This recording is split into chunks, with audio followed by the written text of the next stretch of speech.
I'm really delighted to be here and want to thank Milan and Tomáš for inviting me and Kateřina for getting me here safely in one piece.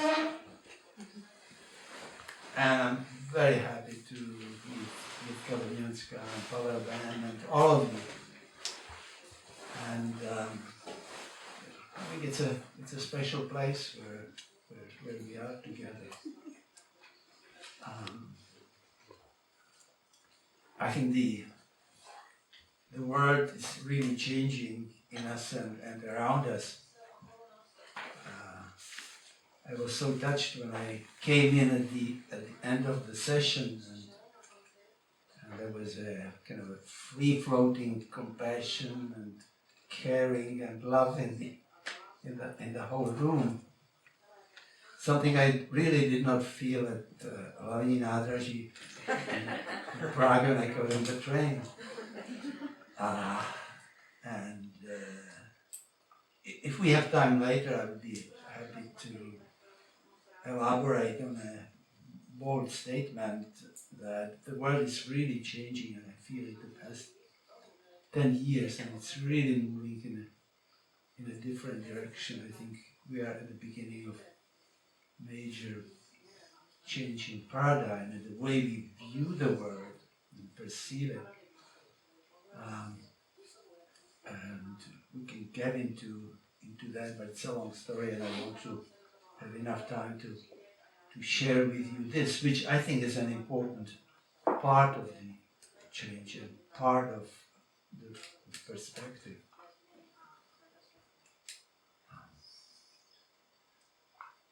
Albert Einstein said that we cannot solve the problems in the world by using the same kind of thinking that created the problems. And you know the amount of problems that we have, starting from economic all the way to political and the whole gamut in between. But there is new view, a new perspective, and I think this is a good example, small example. When we deal with emotional difficulties, when we deal with anxiety, depression, alcoholism, post-traumatic stress disorder, we deal with human consciousness. And you've been visiting this morning some of the non-ordinary states, very important part of it. And I think the change really has to start within, inside.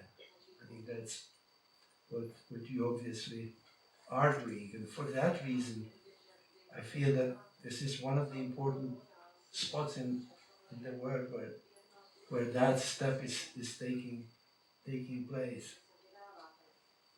The funny thing about the life is that at the moment you really cannot say anything about the importance of the moment for your life. You can only say it in hindsight, and I've been around long enough to be able to see. But I think that these are important moments. What you're doing here, focusing on understanding yourself and seeing what kind of changes you need to make, because that's the only way we can really change the world in the positive way.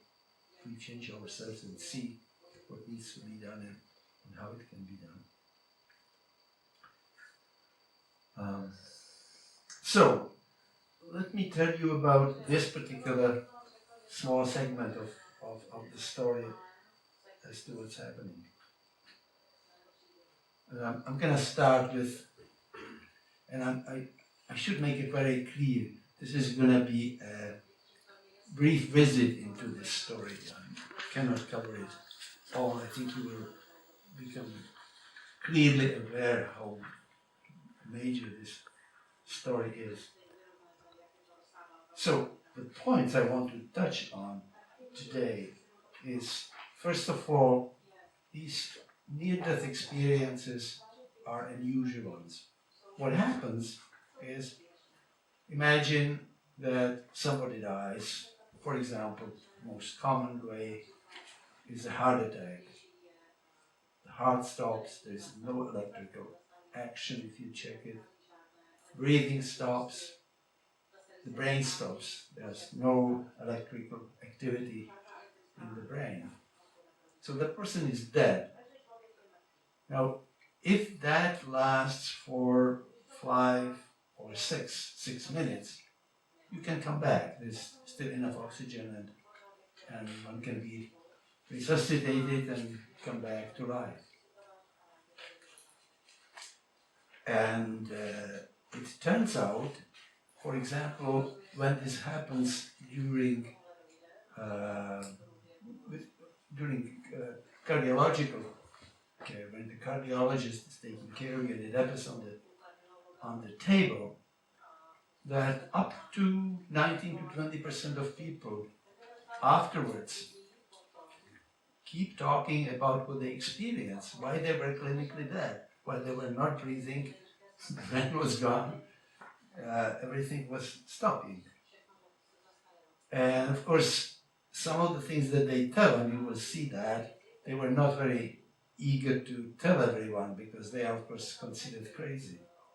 But it turns out that once people started talking about it, they are quite common experiences. The guess is about 4 to 5. North American population, I think there are some statistics, 4 to 5% of people have these experiences. They have car accidents, fell off bicycle, and some bad situation, fell off rocks, whatever. And for some reason they get resuscitated or through some miraculous situation survive.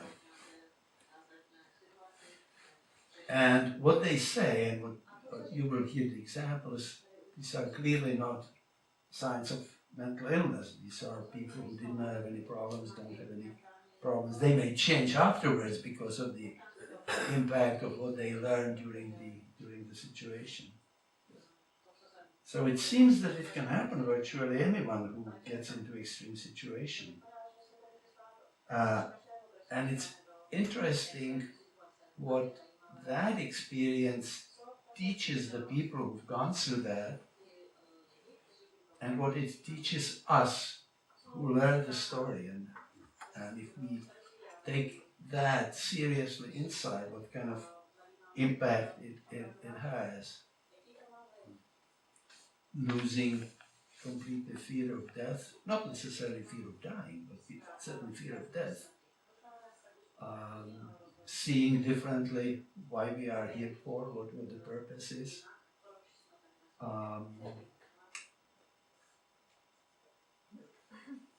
And obviously the fact that consciousness, thinking, mental activities continues in a way that can be demonstrated, changes or starts altering our way of thinking about the relationship between the mind and the brain. Because it indicates that individual consciousness in some form can continue even after the body is gone. It's unclear why some people have this, let's say, if it happens during the cardiological situation, we don't know yet what's the difference between the 20% who come back with the stories and those who don't remember anything from that situation. This is not a new phenomenon. Turns out that Plato, 2,500 years ago, mentions a situation where some soldier died on the battlefield and came back and talked about these experiences, but of course nobody took it seriously. The story has become big about 40-45 years ago, and this is the first book about these stories, where Raymond Moody, and if any of you were, it was 1917, I guess, sorry, 2017, the transpersonal meeting in Prague, where he talked about it. He started philosophy, and that's why he came over Plato, and then turned, I guess philosophy didn't satisfy him enough, so he added medicine to it and became a psychiatrist.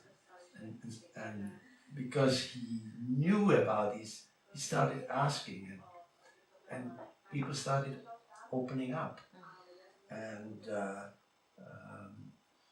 And once this book came out, of course, people realized that these descriptions of what people have, it's not mental illness, and started sharing it. And this is the most recent book, and certainly if you have an opportunity, it's a book by Bruce Grayson from Virginia University, and he summarizes about 40 years of observations of these kinds. And I thought he would be a very good guy to give you an idea of about 8-9 minutes to describe some of the situations, some of that he encountered in his 45-year exploration of these near-death experiences. Now, let's see whether the technology will work. Thinking more clearly than ever before, while your heart is stopped and there's no blood going to your brain. Looking down and seeing your body on the operating table and noticing details, unexpected details that your surgeon later verifies for you. Meeting deceased loved ones, family and friends who you thought were still alive. Meeting deceased people who you don't know, but later recognize from family photos. All these are things that happen in some near-death experiences that may have some bearing on the question of whether we survive death of the body, which is our topic for tonight. Is it possible that our consciousness or our mind survives bodily death? There's a wide range of human experiences that suggest this is exactly the case. Near-death experiences occur to us when we're on the threshold of death, and therefore they raise the possibility that they may teach us something about what happens after death. Now, I've been collecting and analyzing near-death experiences for more than 40 years, and I have detailed information about more than 1,000 of these cases. Each one is unique, filtered through the individual's background and personality. But there are some features that they all share in common. And some of these common features have important bearing on the question of whether we survive death and whether some part of us does, and if so, what part is that? One of these features that may have some bearing on the question of survival is enhanced mental functioning, thinking clearer than ever, seeing more vividly, forming more detailed memories, at a time when your brain is seriously impaired. Now, how is that possible? It seems to defy common sense, and yet it happens. James was a 25-year-old nurse who got deeply depressed and decided to end his life. He took some medications from the hospital where he worked, took an overdose, and lay down on his bed expecting to die. He didn't. In fact, he became sicker and sicker, very nauseous with painful stomach cramps, and decided maybe he better call for some help. So he roused himself, tried to get out of bed and get to a telephone. But by this time, the drugs had kicked in and were making him very unsteady. He had trouble standing, trouble walking. Not only that, but the drugs were making him hallucinate, and he was seeing little people all around his bed, making it hard for him to get to the telephone. At this point, he told me, he drew up out of his body and was several feet above his body and behind it, thinking very clearly. And he looked down at his body, staggering around, looking very confused. He remembered being in the body and hallucinating, but from where he was, Up above, he couldn't see these little people. Now that convinced James that his mind and his body were not the same thing. And it suggests that I need to think about that also. Are they the same thing? Another feature common to NDEs that makes us question whether we survive is seeing things accurately from some visual perspective not in the body. This too defies common sense. How can you see if you're not in the body? And yet it happens. Al was a 55-year-old truck driver who went to the emergency room with irregular heartbeat.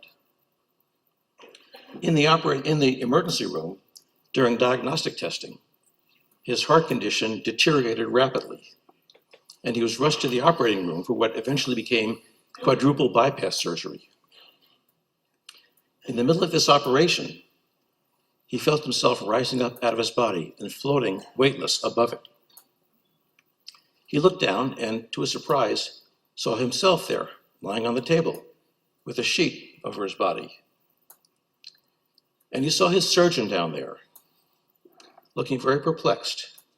And as Al described it, his surgeon was flapping his arms as if he was trying to fly. Al didn't understand that. And frankly, I didn't either. I've been working as a doctor for more than 40 years in hospitals. I'd never seen a surgeon do that. I later talked to Al's doctor and asked him about this. And he acknowledged that, yes, he had done that. That where he had trained in his home country to be a surgeon, he had developed this habit. When he walks into the operating room, all scrubbed in, with sterile gloves on, and his residents and interns, his assistants, are starting the operation, he doesn't want to risk touching something not in the sterile field with his clean hands. So he puts them where he knows they won't touch anything sterile.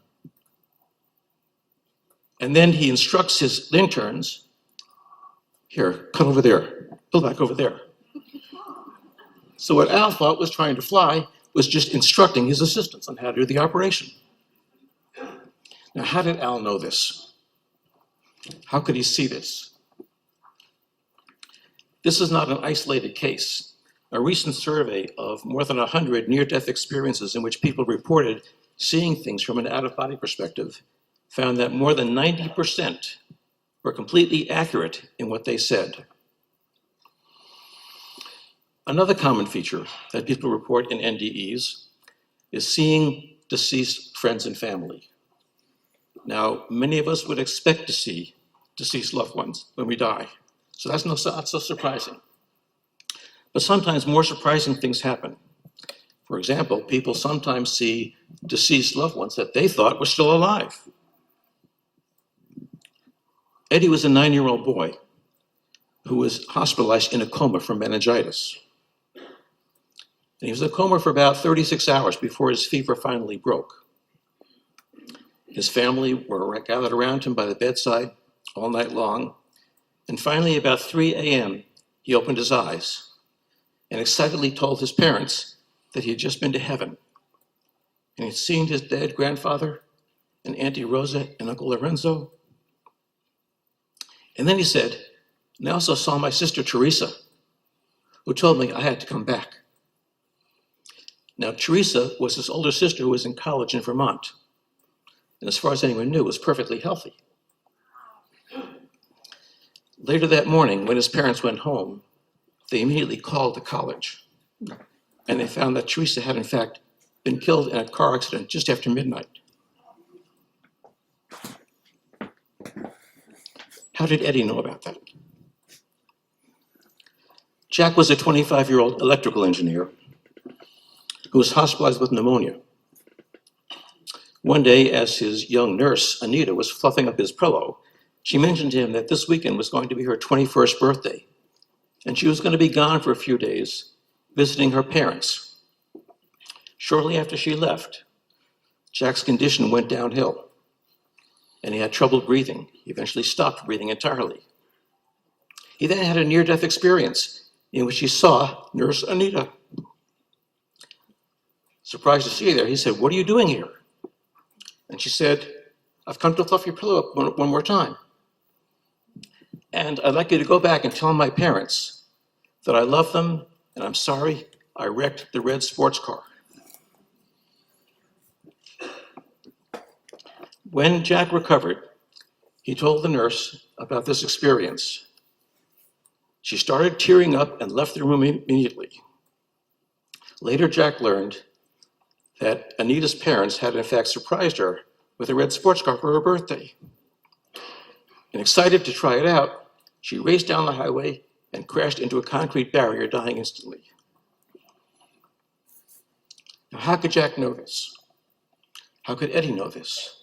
How can these things happen? And finally, there are some people in near-death experiences who meet what appear to be deceased people who they don't know. Levi was a 35-year-old man who was born in Holland, who had a cardiac arrest, his heart stopped, and he had a near-death experience, saw his grandmother who had died, and then saw a man who he didn't recognize, but who looked at him very lovingly. He didn't know who this was, didn't know what to make of it, so he didn't talk to anybody about this.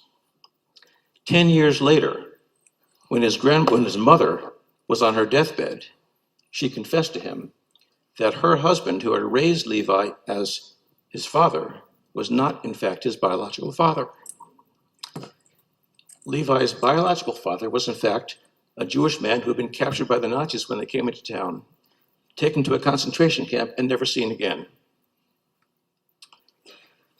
And then his mother showed Levi a photograph of his father, which he recognized immediately as the man from his near-death experience.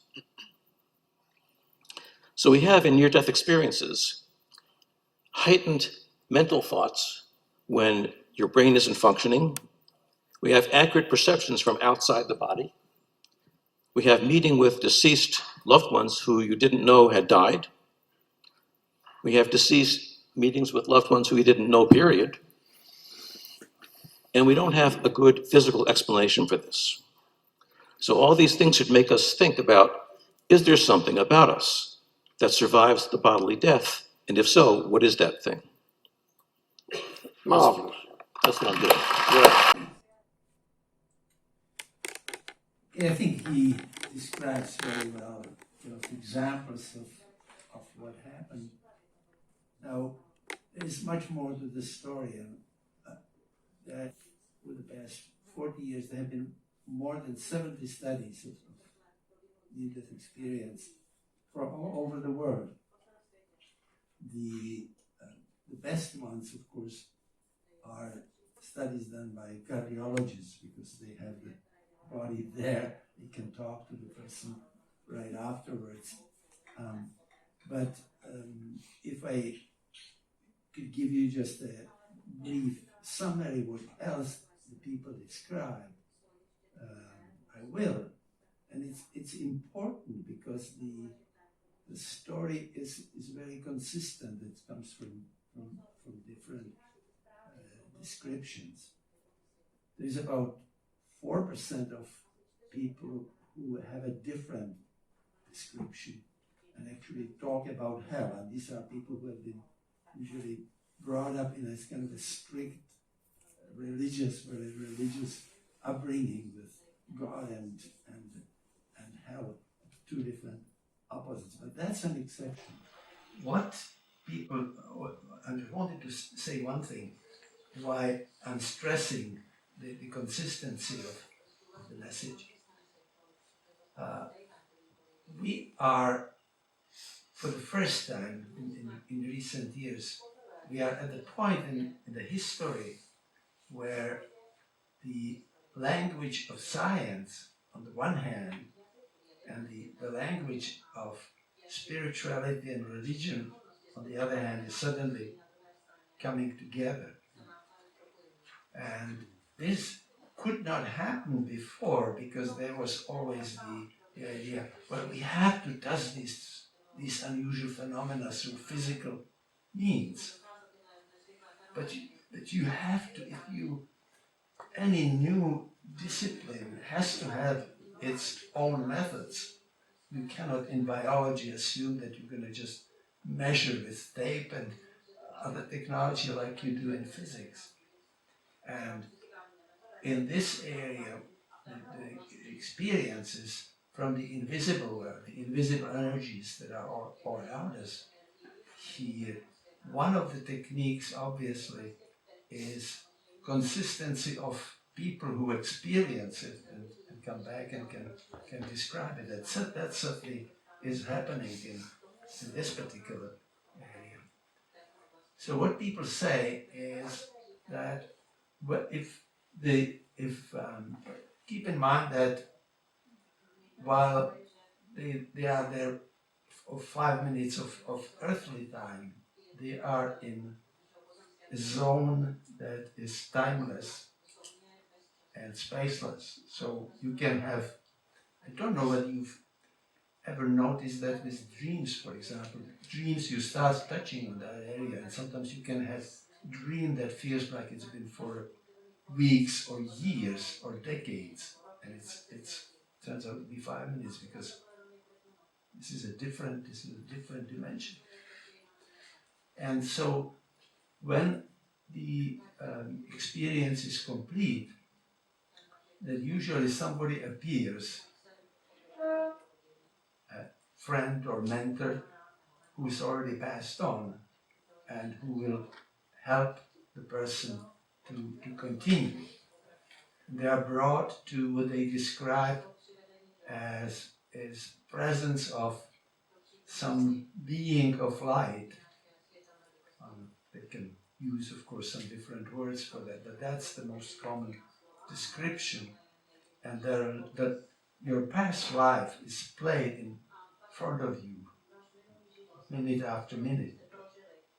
But it's not played just your life, but it's played along with the experiences of people who were in your life, your friends, your family. It's all the emotions, and they describe it not as a judgment, but as a teaching, that you start understand how we have impact on each other, on each other's feelings, positive or negative. And then, of course, it turns out that most people don't want to, the experience is so beautiful, they don't want to come back. But in this situation, they are told the business is not finished. You have to come back.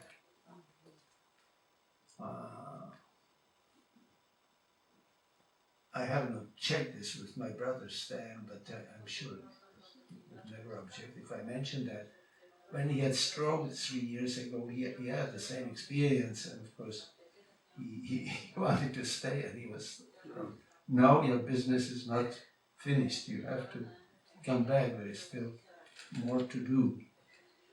And finally, and the reason why it's difficult to put in words is because we think of ourselves just as separate entities, skin encapsulated egos.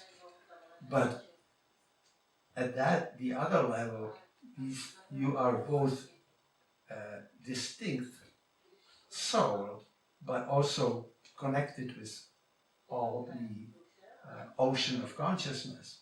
And so it's difficult to put clearly in words. It's a bit ineffable, difficult to put in words. But they describe that then you usually meet with a group of those who passed on, who are somehow connected with you, and you negotiate your next life.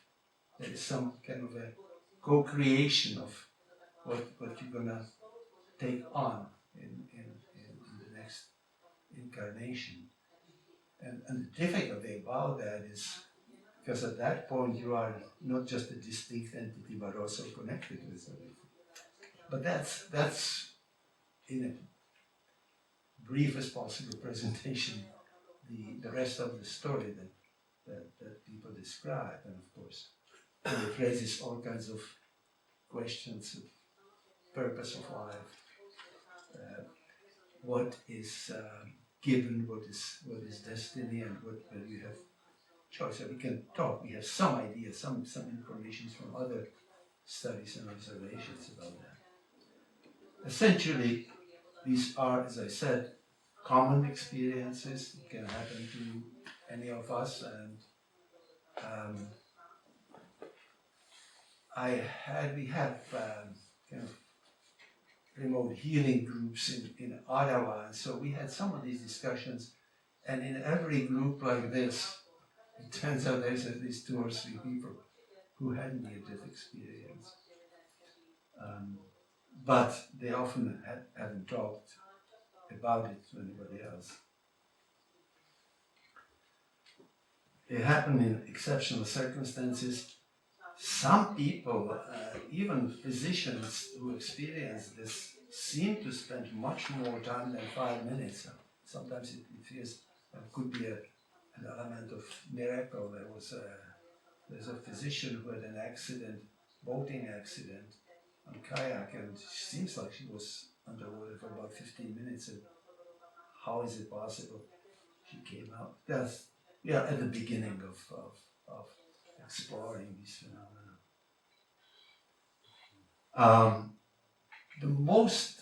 Probably the most fascinating phenomenon in this is the impact that it has on the people who had the experience.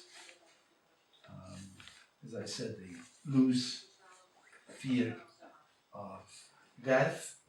They get a different feeling for what their purpose, what their task is in life. They make it becomes much easier. They describe that it's much easier to live in the moment. I think most of our are here because we spend a lot of time kind of thinking about the past and what did we wrong and what we could have done better and what's going to go wrong in the future. But the life is really here in the moment, and the story is people say that once you have this experience, it's much easier to live right in the moment where the real life is. I've said that. They live in the present moment. The interesting thing is, people now tell me that once they think about it and fully accept it, they can make some changes in their own life as well, simply by knowing this situation. And keep in mind that